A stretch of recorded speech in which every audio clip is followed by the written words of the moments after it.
کشمیر، جسے ہم جنت کہتے ہیں، پھر چاہے وہ انڈین مقبوضہ کشمیر ہو یا پاکستانی آزاد کشمیر۔ جی ہاں دوستو، آج ہم بات کریں گے مقبوضہ کشمیر اور آزاد کشمیر کے بارے میں۔ برائے صغیر پاک و ہند کے شمال مغرب میں واقع کشمیر، جس کا کل رقبہ 59,547 مربع میل ہے۔ 1947 کے بعد ریاست جموں کشمیر 2 حصوں میں تقسیم ہو گئی۔ اس وقت بھارت 39,102 مربع میل پر قابض ہے، جو کہ مقبوضہ کشمیر کہلاتا ہے۔ اس کا دارالحکومت سری نگر ہے۔ باقی علاقہ آزاد کشمیر کہلاتا ہے، جو کہ 25,000 مربع میل کے رقبے پر پھیلا ہوا ہے۔ اس کا دارالحکومت مظفرآباد ہے۔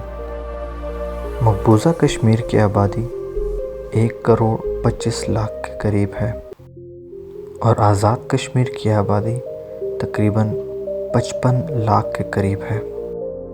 کشمیر کے بارے میں کہا جاتا ہے کہ یہاں ہندو راجاؤں نے تقریباً 4,000 سال تک حکومت کی۔ 1846 میں انگریزوں نے ریاست جموں و کشمیر کو 45 لاکھ روپے کے قرض ڈوگرا راجہ گلاب سنگھ کے ہاتھوں فروخت کر دیا۔ تقسیم ہند کے بعد ہندو مہاراجہ ہری سنگھ نے مسلمانوں کی مرضی کے خلاف 26 اکتوبر 1947 کو بھارت کے ساتھ ملنے کا اعلان کر دیا۔ اس نتیجے میں پاکستان اور بھارت کے درمیان جنگ کا آغاز ہوا۔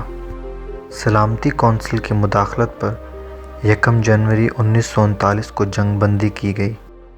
سلامتی کونسل نے 1948 میں منظور شدہ 2 قراردادوں میں بھارت اور پاکستان کو کشمیر سے افواج نکالنے اور رائے شماری کروانے کے لیے کہا۔ اس ٹائم کے بھارتی وزیر اعظم پنڈت جواہر لال نہرو نے رائے شماری کروانے کا وعدہ کر لیا، مگر بعد از اس سے مکر گئے۔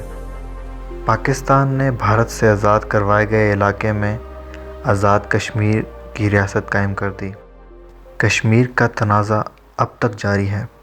پاکستان اور بھارت اس پر پرامن طریقے سے حل کرنے کے لیے مصروف عمل ہیں۔ جموں اور کشمیر کا علاقہ پہاڑیوں اور خوبصورت وادیوں پر مشتمل ہے۔ یہ جنت نظیر وادیاں سیاحوں کی پرکشش کا باعث ہیں، اسی لیے اسے اس دنیا کی جنت کہا جاتا ہے۔ سٹوری پسند آئی ہو تو دوستو لائک ضرور کیجیے گا اور سبسکرائب ضرور کیجیے گا، تاکہ آپ ہماری نئی آنے والی ہر ویڈیو کو فوراً سے دیکھ سکیں۔